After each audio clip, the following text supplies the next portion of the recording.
একজন সাহাবা সন্তান হারাই গেছে, একটা মাত্র সন্তান ছিল, যেটা 6 বছর পরে হয়েছে। বিয়ের 6 বছর পরে একটা কি হয়েছে, সেই সন্তানটা খেলতে গিয়ে খুঁজে পাওয়া যাচ্ছে না, হারাই গেছে। আচ্ছা বলেন তো, যারা সন্তানের বাবা আছেন, সন্তানের মা যারা আছেন, ওনারা বুঝতে পারবে এটার অস্থিরতা কাকে বলে।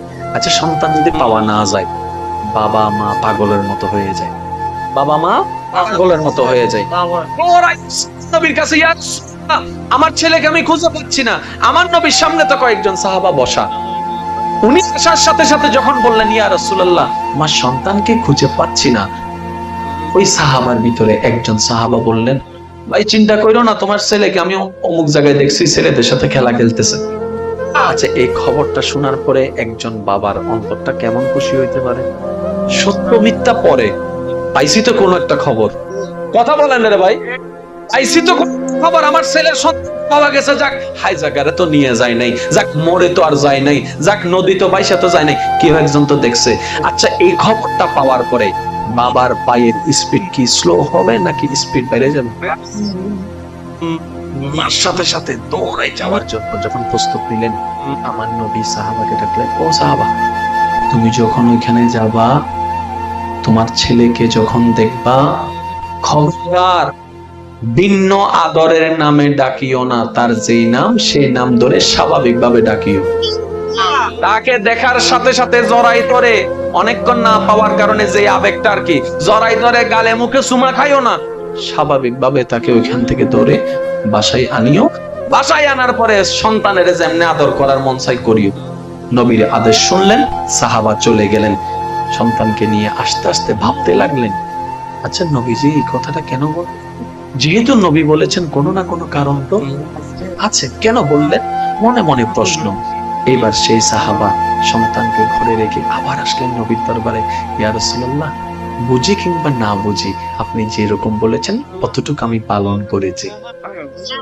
আমার মনে মনে প্রশ্ন, আমি বাবা হয়ে সন্তানকে পাওয়ার পরও আবেগটাকে, মায়াটাকে ধরে রাখতে বলেছেন, আদর করতে নিষেধ করেছেন, ব্যাপারকে একটু জানতে চাই, আমার কিউরিসিটি জাগছে, কারণটা কি? এবার আপনার আমার নবী কি বলছেন একটু শুনুন। হে আমার সাহাবা, তোমার সন্তান যাদের সাথে খেলছে, তাদের ভিতর হয়তো এমনও কিছু সন্তান আছে যারা জন্মের আগে বাবা হারিয়ে ফেলেছে, এমনও কিছু সন্তান আছে যারা জীবনে কোনোদিন বাবার চেহারা পর্যন্ত দেখে নাই, এমন কিছু সন্তান আছে যারা কখনো বাবাকে বাবা বলে ডাকতে পারে না। তুমি যখন তোমার সন্তানকে পেয়ে আদর ভালোবাসা দিয়ে জড়াই ধরতা, ওই বাবা হারা সন্তানগুলোর বুক ফেটে যেত। আপনি আমি সেই নবীর উম্মত যার দয়ার নজর একটা এতিম বাচ্চার মনের সন্তুষ্টির পর্যন্ত। কখনো মনে রাখবেন, কোথাও গিয়েছেন, শুনেছেন যে ওই মানুষটার, ওই ছেলেটার বাপ মারা গেছে, মা মারা গেছে, খবরদার এরকম সন্তানের সামনে নিজের সন্তানকে, নিজের ভাইকে খাওয়াই দিবেন না, আদর করবেন না। করলে দুজনকে করবেন, না করলে কাউকে করবেন না, কোনো কাউকে করবেন না, নবীর সুন্নতের হক আদায় হয়ে যাবে। আপনি যখন একজন এতিম বাচ্চার সামনে নিজের সন্তানকে কোলে ধরেন, তারা তো মনে আশা জাগে, আমার বাপটাও যদি থাকতো আমাকে এভাবে জড়াই ধরতো। আপনি যখন কোন একটা কিছু তার জন্য, সন্তানের জন্য আনেন, সেটা যখন সবাইকে দেখায়, পাড়ার এই 3 ছেলেদের মনেও তো কষ্টটা লাগে, আমার বাবার যদি টাকা থাকতো, আমার বাবাও তো আমার জন্য আনতো। আমার রাসূল কি বিধান করেছেন জানেন? তোমার ঘরে খাবার যা আছে, পাশের বাসার মানুষ খাবার খাচ্ছে কিনা দেখো, না পাইলে তোমার থেকে ভাগ দিয়ে দাও। আর যদি ভালো ইনকাম করতে পারো, মুরগি যদি রাঁধো, গরু গোস্ত যদি রাঁধো, জানালা করে দাও, কাউকে কষ্ট দিও না। এটার নামই ইসলাম। এখন আপনারাই বলেন ভাই, এই ইসলাম কি জঙ্গিবাদীর ধর্ম হতে পারে? এই ইসলাম কি মারামারির ধর্ম হতে পারে? এই ইসলাম কি খুনের ধর্ম হতে পারে? ইসলাম তো বাঁচানোর ধর্ম, ইসলাম তো ভালোবাসার ধর্ম, বলেন না সুবহানাল্লাহ।